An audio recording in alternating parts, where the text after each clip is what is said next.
मित्रांनो नमस्कार, मी अनिल महादेवराव शिवणकर, सहाय्यक शिक्षक. खरं म्हणजे आजचा व्हिडिओ महाराष्ट्रातील सर्व शिक्षक व शिक्षकेतर कर्मचाऱ्यांसाठी खूप महत्वाचा आहे. खरं शिक्षकेतर कर्मचाऱ्यांची सेवा कोणी समाप्त करू शकतो का? त्यांना बडतर्फ करू शकतो का? त्यांचं निलंबन करू शकतो का? आणि एखाद्या वरच्या पदावरून खालच्या पदावर एखाद्या कर्मचाऱ्याचं डिमोशन करता येतं काय? कारण मी आजकाल बघतो आहे काही अपवादात्मक परिस्थितीत मित्र हो, काही संस्थांमध्ये तुमची सेवा समाप्त करून टाकण्यात येईल, तुम्हाला बडतर्फ करून देण्यात येईल, तुम्हाला निलंबित करण्यात येईल, तुमचं डिमोशन करण्यात येईल. अशा प्रकारच्या अनेक धमक्यांचा सामना आपल्या शिक्षक बंधू भगिनींना करावा लागतो.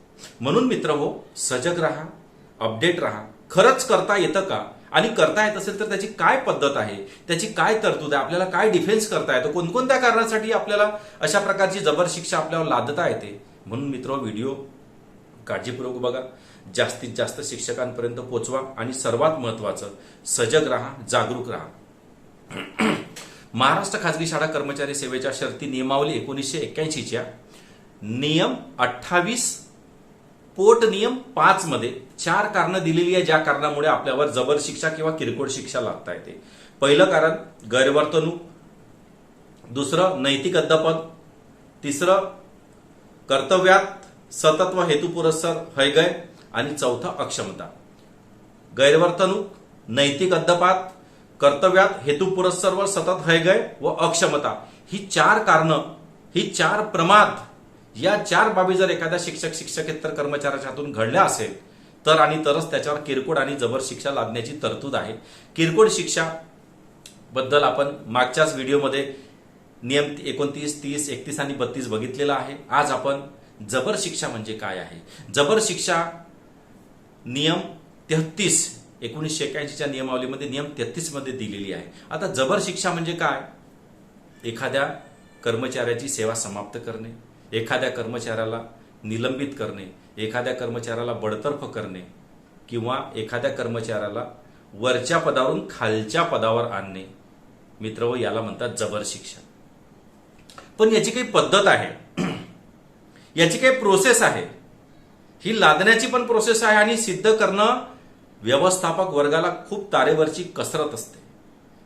कारण यामध्ये कर्मचाऱ्याला खूप स्वतःला डिफेन्स करण्याची संधी असते. बघूया आपण.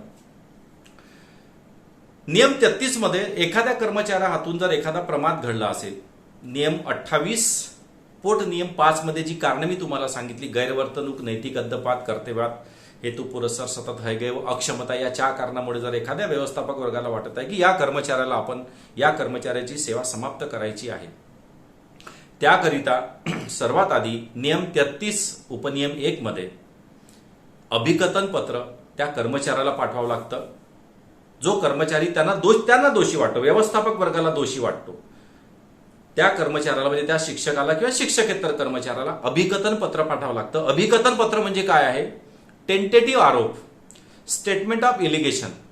तुम्ही असं नाही केलं, तुम्ही तसं नाही केलं, तुम्ही अमका नाही केलं, तुम्ही ढमका नाही केलं, तुम्ही अमका तमका शिक्षकावर किंवा शिक्षकेतर कर्मचाऱ्यावर लावलेले हे टेंटेटिव्ह आरोप असतात. त्या आरोप म्हणजे एक प्रकारे शोकाज असतो, मोठा लांबलचक, तो कर्मचाऱ्याला पाठवला जातो. कर्मचाऱ्यांनी शोकास प्राप्त झाल्यानंतर 7 दिवसाच्या त्याच्यावर आपलं एक्सप्लेनेशन द्यायचं आहे. म्हणजे त्याच्यावर आपलं म्हणणं काय आहे हे आपल्याला मांडता येते. आपलं म्हणणं मांडायचं म्हणजे आपलं म्हणणं व्यवस्थापक वर्गाला लेखी आपलं स्पष्टीकरण, अभिकथन पत्राचं स्पष्टीकरण आपण व्यवस्थापक वर्गाला देतो, म्हणजे तो कर्मचारी देतो. आणि त्याचं स्पष्टीकरण व्यवस्थापक वर्गाला मान्य नाही, म्हणजे तुमचे म्हणणे आम्हाला मान्य नाही, तसंही ते मॅनेजमेंटला कर्मचाऱ्याचं म्हणणं मान्य राहत नाहीच. अपवादात्मक परिस्थितीत काही व्यवस्थापक वर्गांबद्दल बोलतोय. तर त्या शिक्षक व शिक्षकेतर कर्मचाऱ्याचे म्हणणे व्यवस्थापक वर्गाला मान्य नाही. आम्ही तुमच्यावर जे आरोप लावलेले आहे अभिकथन पत्राद्वारे, त्याच्यावर तुम्ही जे स्पष्टीकरण दिलेलं आहे ते स्पष्टीकरण आम्हाला मान्य नाही, असं जर व्यवस्थापक वर्गाची धारणा झाली आणि असं जर त्यांनी ठरवलं असेल व्यवस्थापक वर्गाने की तुमचे स्पष्टीकरण आम्हाला मान्य नाही, म्हणून तुमच्यावर लावलेल्या आरोपाची तपशीलवार चौकशी करण्यासाठी आम्ही चौकशी समितीचं गठन करणार आहोत आणि त्या कालावधीत तुम्हाला आम्ही निलंबित ठेवणार आहोत की निलंबित ठेवणार नाही, हा अधिकार व्यवस्थापक वर्गाचा. म्हणजे एखाद्या कर्मचाऱ्यावर जर इन्क्वायरी लागली असेल तर इन्क्वायरी दरम्यान तो निलंबित ठेवायचा किंवा निलंबित नाही ठेवायचा, म्हणजे शाळेमध्ये नियमित येऊ द्यायचं की निलंबित ठेवायचं, हा पण अधिकार व्यवस्थापक वर्गाचा आहे. जनरली व्यवस्थापक वर्गाला असं वाटतं की हा कर्मचारी जर रोज शाळेमध्ये आला तर आमचे पुरावे नष्ट करेल, चौकशी समितीमध्ये अडथळा निर्माण होईल, म्हणून या परिस्थितीमध्ये त्याला निलंबित करायचा प्रावधान आहे, तरतुदीमध्ये आहे. किंवा व्यवस्थापक वर्गाला वाटलं की नाही, त्यांच्या येण्याने काही त्या शिक्षकाच्या शाळेमध्ये येण्या जाण्याने आपले काही पुरावे नष्ट होणार नाही, तर तो कर्मचारी निलंबित नाही राहू शकत.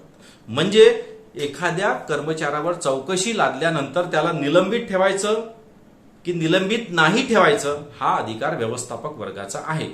मित्र हो, खरंच आपली सेवा इतकी स्वस्त असेल का? मुळीच नाही.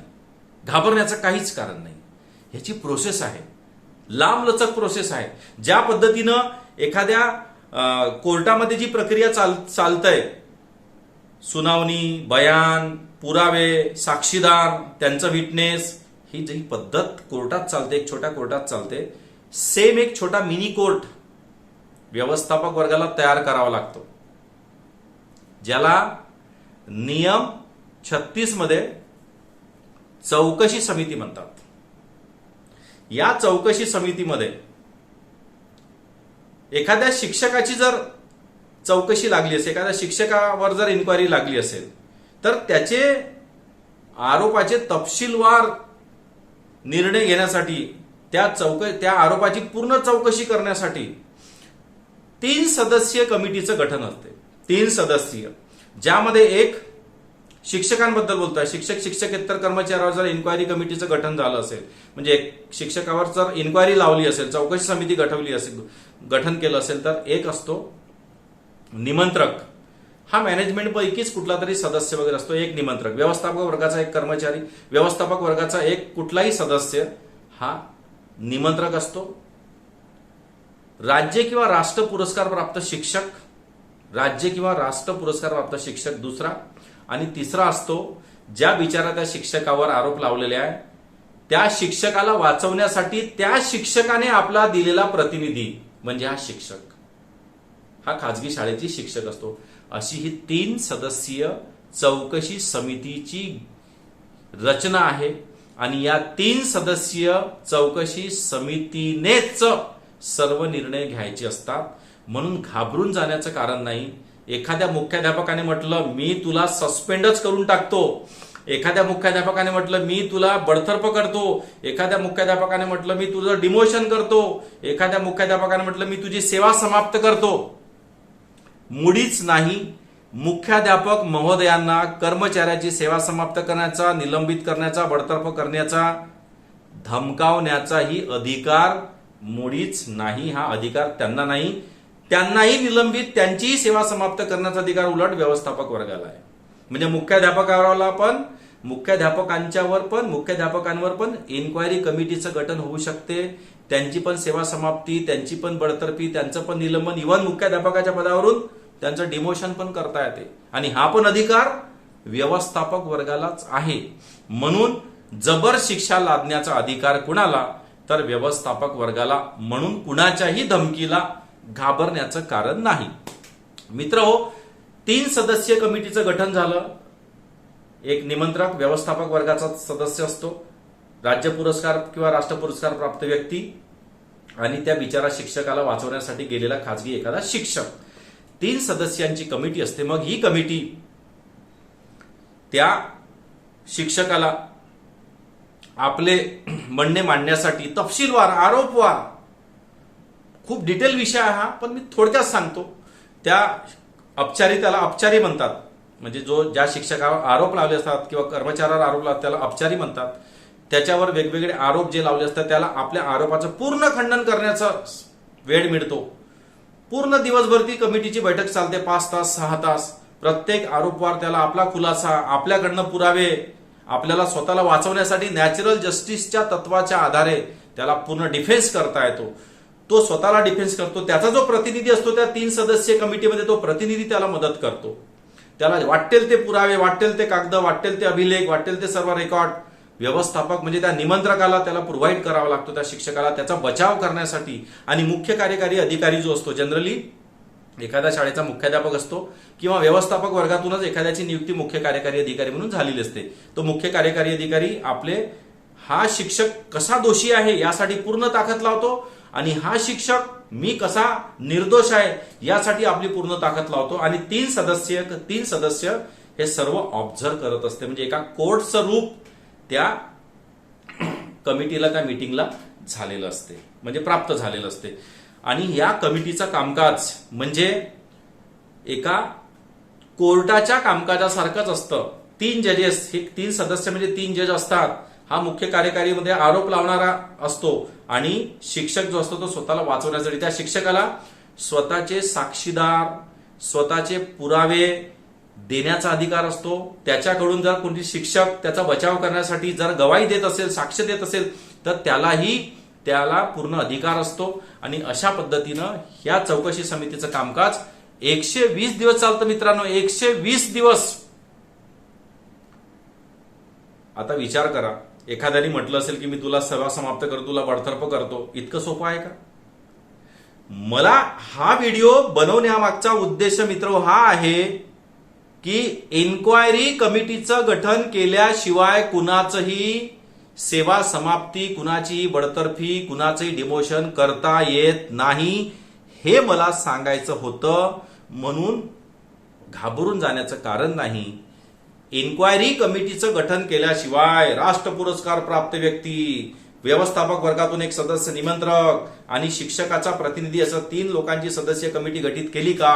अभिकथन पत्र दिलं का? चार्जशीट आली का? पुरावे, साक्षीदार, या सर्व प्रक्रिया कराव्या लागतात. आणि याच्यातही तुम्हाला सांगतो, न्याय शेवटी एक व्यवस्थापक वर्गाचा प्रतिनिधी असतो. राज्य पुरस्कार प्राप्त व्यक्ती हा पण देखील व्यवस्थापक वर्गाकडून येतो. सॉरी. त्याच्यामुळे 2 व्यक्ती त्या व्यवस्थापक वर्गाच्या पक्षाचे असतात आणि एक बिचारा शिक्षक त्या शिक्षकाला वाचवतो. मोस्टली केसेसमध्ये 2/1 असा निर्णय होतो, म्हणजे त्याची सेवा समाप्त किंवा त्याची बडतर्फी किंवा त्याचं डिमोशन होतं. परंतु इथे प्रकरण थांबत नाही.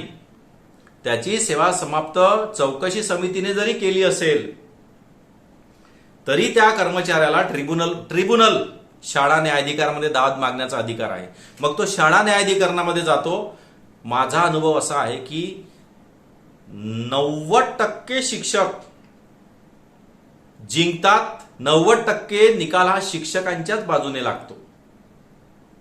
कारण मोस्टली चौकशा या मालाफाईड असतात, शिक्षकावर इंटेन्शनली त्रास देण्यासाठी असतात. म्हणून कुठला तरी इगो निर्माण झालेला असतो, कुठंतरी वाद ठिणगी पडलेली असते आणि ती वाढत वाढत जाते. म्हणून मित्र, माझी तुम्हाला हात जोडून ही देखील नम्र विनंती आहे की जर आपलं चुकलं असेल, मोठ्या मनानं आपण आपली चूक स्वीकारली पाहिजे. आपल्याकडूनही वारंवार चुका होता कामा नये. आपण जर आपली चूक मोठ्या मनाने जर कबूल केली तर मित्र हो, वाद वाढत नाही आणि इथपर्यंत जात नाही. हा व्हिडिओ बनवण्याचा माझा उद्देश असा की कोणीही कुणाची सेवा केव्हाही समाप्त करू शकत नाही. त्याची एक चौकट आहे, प्रोसेस आहे. 120 दिवस इन्क्वायरी कमिटी चालतं. 120 दिवस 120 दिवस आपल्याला आपला बचाव करा. आणि त्याच्यातही जर समजा आपल्याला जरी दोषी ठरवलं असेल 3 सदस्यातून, कारण 2 सदस्य मॅनेजमेंटशी रिलेटेड असतात, तो पुरस्कार प्राप्त व्यक्ती आणि निमंत्रकही, अशा परिस्थितीत आपल्याला दोषी जरी ठरवलं असेल तरी घाबरून जाण्याचं कारण नाही. ट्रिब्युनल आहे, ट्रिब्युनलमध्ये आपण जिंकतोच. 90% शिक्षक हे ट्रिब्युनलमध्ये जिंकतात. त्याच्याही उपर जर आपण समजा आपल्याला तिथेही अपयश आलं तर आपल्याला हायकोर्टात जाता येते, हायकोर्टातही दाद मागता येते की कशा आपल्याला बेकायदेशीरपणे आपल्याला सेवा समाप्त केलेली आहे. हायकोर्टात जरी हारलो मित्र, सुप्रीम कोर्टात जाता येईल आपल्याला. मी तुम्हाला सांगतोय, अनेक शिक्षक सर्वोच्च न्यायालयापर्यंत गेले, जिंकले, लढले, रिइन्स्टेट झाले आणि या पूर्ण 3-4 वर्षाच्या कालावधीचा पैसा व्याजासकट संस्था चालकांना द्यावा लागतो.